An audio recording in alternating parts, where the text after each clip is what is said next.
Dealing with a team member with a bad attitude can drain the whole team fast.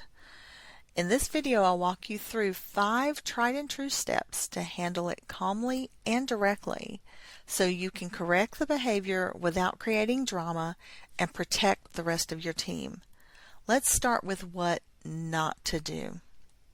But before we dive in, if we haven't met before, hi, my name is Jen, and I have 20 years experience in helping leaders and individuals to develop the skills they need to grow their careers.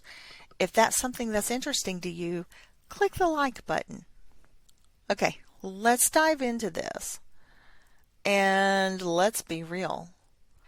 Every team, no matter how strong, how motivated, or how well led, eventually will run into this problem. Someone with a bad attitude. Maybe it's negativity, maybe it's constant complaining, maybe it's subtle resistance or eye rolls or passive aggressiveness, or maybe just bringing the energy down. And if you've ever dealt with this, you already know it's not just annoying. It spreads, and it affects morale, it slows progress, and if left unchecked, it can quietly damage your entire team culture. So in this video, I'm going to walk you through 5 tried and true steps to handle the team members with bad attitudes in a way that's calm, professional, and actually works. And don't worry, this is going to be super practical and easy to apply. So let's jump in. Number 1, why attitude matters more than skill. So before we even talk about solutions, we need to understand something important. A bad attitude is rarely just about one person. It's about impact. One negative team member can lower motivation across the group, create tension or division, reduce trust in leadership, and even push good employees away. Think of it like this. Skills help your team perform, but attitude determines how your team feels while performing. And long term, that feeling is what drives retention, collaboration, and success. So if you've been ignoring it and hoping it'll fix itself, I have bad news for you. It won't.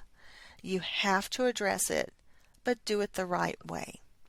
So the first thing that most people get wrong is they assume they understand where the bad attitude comes from, and they don't look for the real cause of the issue. They only see a bad attitude and they immediately label the person as difficult or lazy or toxic. But in reality, bad attitudes often come from something deeper. It could be burnout. Maybe this really great employee is just burned out or feeling unappreciated. Or maybe there hasn't been clarity in their role and they've been struggling because they've been getting negative feedback and they don't understand what they're doing wrong. It could be personal stress outside of work.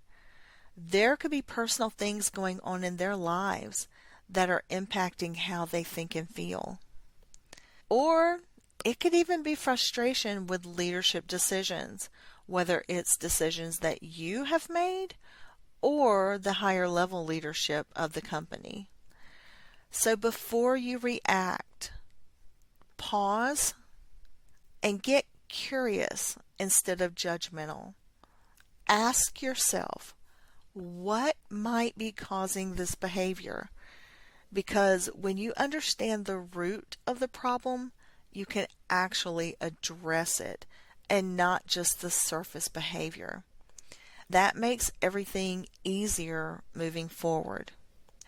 If you're not sure of what the root cause could be, then that probably is where you need to start with the conversation. And do not go in and go, oh, there must be something awful going on at home because you never had this attitude before. That is not going to help. But going in with a simple question of, you know what, I've noticed lately that you seem to have struggles. Can you tell me what's going on? Is there something that we could address that could help you? Asking questions could help you to figure out what the root cause is. Now also, make sure that you're addressing this early and privately. Timing matters more than you think. If you wait too long, the behavior becomes a habit or it gets worse. The other team members, they will notice, and it also becomes harder to correct. You want to keep it simple. Address this early. But here's the key. You have to do it privately.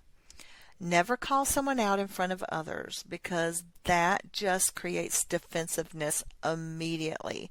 The person will feel attacked regardless of how you address it. Make sure that this is a private conversation. Pull them aside and have a calm, respectful discussion. And you can say something like, hey, I've noticed a few moments where the energy felt a bit off in meetings. I wanted to check in and see how things are going from your perspective. So you notice what that does? It's not accusatory. It opens dialogue and it shows that you've noticed and you care. You're not there to criticize. You're there to find out what's happening. And often just opening up that door could help to shift things. All right. Sometimes the issue really isn't the attitude. Maybe they are frustrated because the expectations are unclear. And if no one has ever clearly defined what does professional behavior look like, how communication should happen, or what's acceptable versus not, then people are going to fill in the gaps themselves. And so this step is all about clarity. Be direct and respectful. Explain what behaviors need to change and why it matters. Why are you bringing it up? What's the big deal? And what you expect going forward. For example, I need our team environment to stay constructive and solution focused. If there's a concern, I'm always open to hearing it, but how we communicate it matters.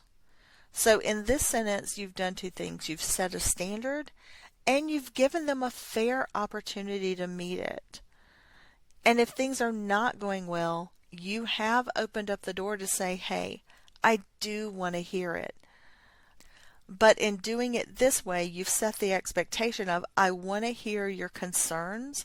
I don't want to hear your venting. This way, there's no confusion and there's no guessing, and you've been very clear about how you want them to show up. All right, I have one more tip for you, but before I do, if you're finding this helpful, consider subscribing to the channel and hitting the notification bell so that when I release more videos, you're notified that they're there. Okay, let's dive into the part that a lot of leaders skip, and that's the follow-through. Because if the behavior improves, you should acknowledge that you've seen the positive change. And a lot of leaders will just go, oh, it improved, and they'll move on. But you want to reinforce the behaviors that you want to see. So if there's positive change, acknowledge it so that it can be reinforced. Even something as simple as, you know what, I've noticed a big improvement lately and I appreciate it.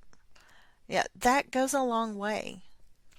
But if the behavior doesn't change, you need to escalate.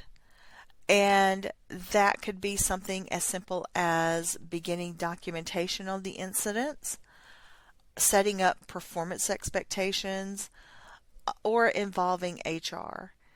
And I would say a lot of times we think of HR as the person that's going to come in with the hammer or the big guns, that calling in HR is a big, scary deal. And it really shouldn't be. Your HR business partner exists to be your partner. They're there to make sure that the employee has all the resources they need to be successful, as well as you as a leader have everything that you need to be successful. So getting HR involved early isn't because you want to fire the person or discipline them or do anything negative. It is really about making sure that you and your employee have all the resources at your fingertips to be successful. But if you avoid it, it sends the wrong message to the team, and the behavior will change, but not in the direction you want it to go. It will not positively autocorrect. It will get worse if left unaddressed, because what you're saying to the individual and your team is that the standards don't really matter. And that's how your culture breaks down. So making sure that you're consistent builds trust and builds a stronger culture. Hopefully these tips have been helpful to you.